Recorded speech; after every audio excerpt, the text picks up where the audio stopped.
Hello everyone, today we are going to do a review about some coffee and tea products.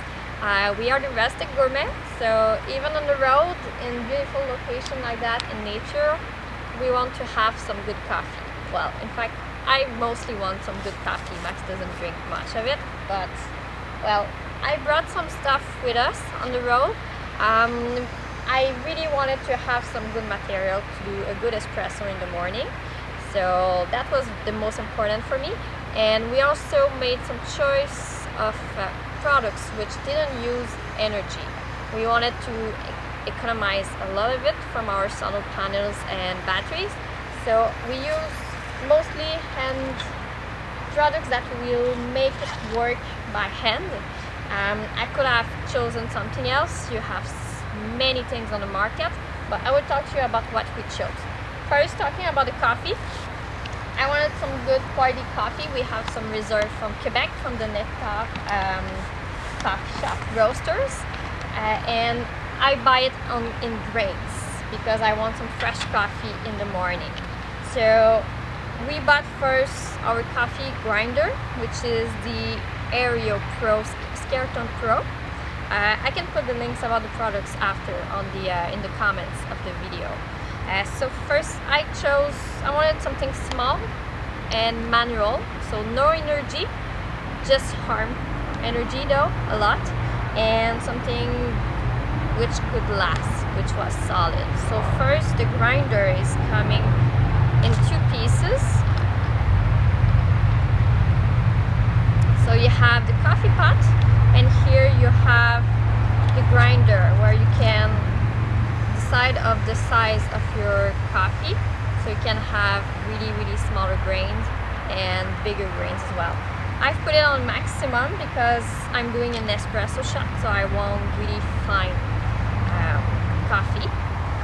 And it also comes with a cap here if you want to keep your coffee in there after you grind it.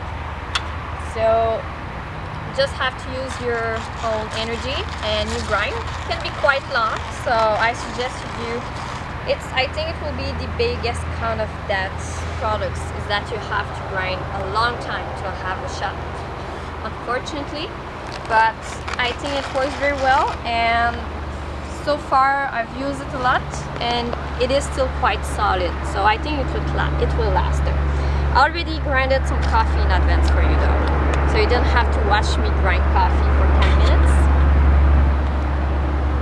So I have my coffee, and I want to show you one really nice product that I'm really happy to have. It is from a company called Wakako, and it is called a Nanopresso.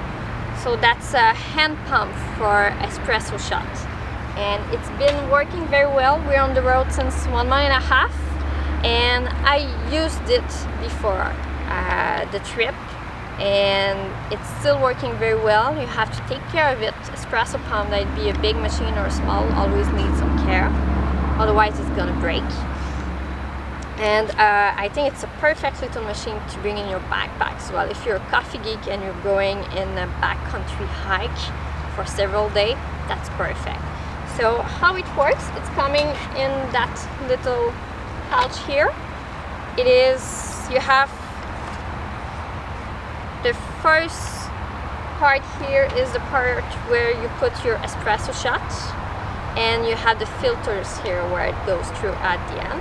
So first you put your coffee in there, and it is coming of course with the spoon and the brush to wash it at the end.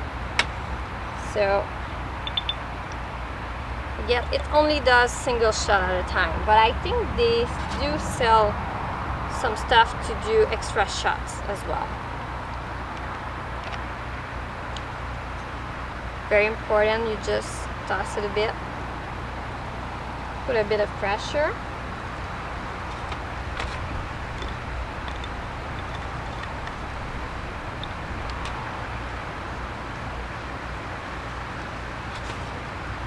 then you put that part here again at its place.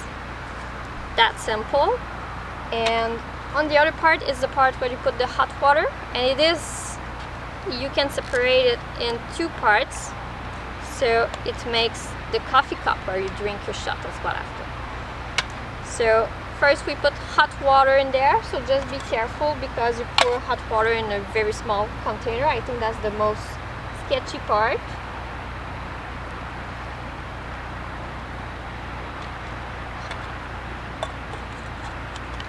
And then carefully you put it all back together, and here you unlock the pump, and that's a hand pump, so you can just pump here and have your espresso. Have to be patient. It's about, for one espresso shot, it's about 25 to 30 seconds of infusions, so it's about 30 press. So starting to come up, and I personally think it makes really beautiful shots. You have a beautiful crema on top as well, so it's fresh because it's fresh grinded coffee, but it makes a really nice tasty infusion.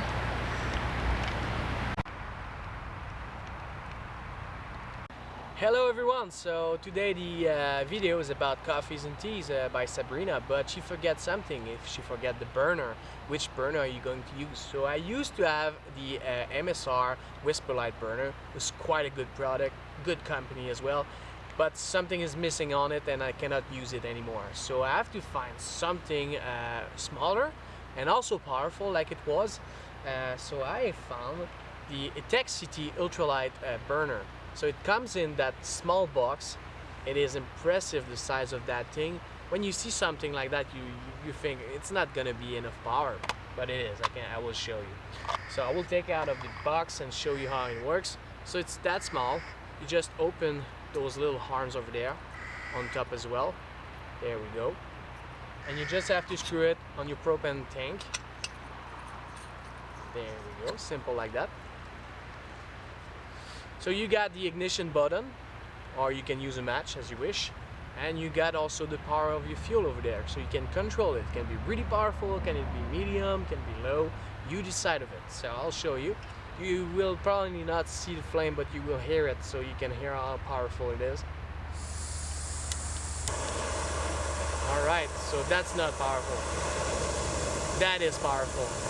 It is crazy impressive, and I have used it also in windy condition, because normally those small burner, when it's windy, they're not working that much. It's not the best you can have, but I've used it in windy condition and it's a beast.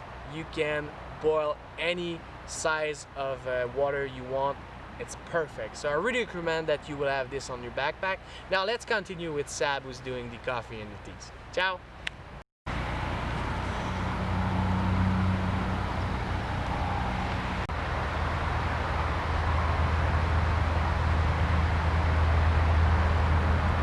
That's the perfect wake-up call.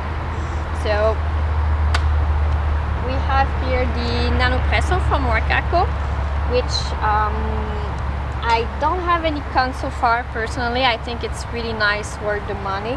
It was about $100 Canadian dollars when we got it, and perfect little material for a coffee geek on hiking trip or just on the road. Something very nice. The Oreo coffee grinder, I think, looks really nice and solid. We'll see in a year if it still works really well, and it should be nice because the grinder is in ceramic. The only con is that it's really long to grind some coffee, so if you have loads of energy, it's nice to check on the electric grinder as well if you don't want to spend too much time grinding. After that, other thing really important on the road, you got to get some tea, and another more simple material, I think, which is you have to get it on the road. It's a small coffee infuser like that. I have the bottom because I always got it and I think it's really nice, but you have other brands which make stainless steel ones, more solid, anything, but I think that's a really good material to get some good tea. Or you can also infuse your coffee in there if you grind it a bit bigger as well, otherwise you're gonna have a lot of deposit in your coffee, and but that's still really efficient. So always very nice on the road I have some infusion from Camilla Snensens in Quebec. That's always also part of my reserves, my stocks. So the bottom is just always perfect and comforting to make some stuff. You see I have some water in there.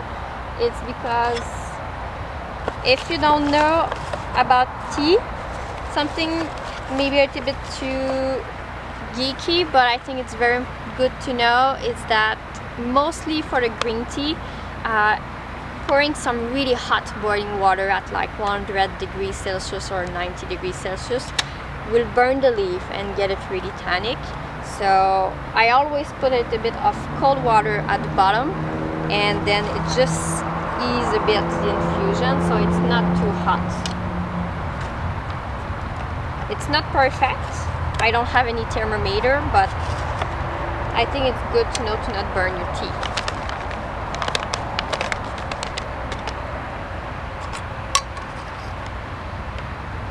And there we go, you have a nice infusion. And we just have to wait a couple minutes, and then we can just push here and have some nice tea for today. So that was it. So these are my must for coffee and tea on the road. So we will be very curious to have your comments and to know if you always also have some must for the coffee and the tea. Cheers guys!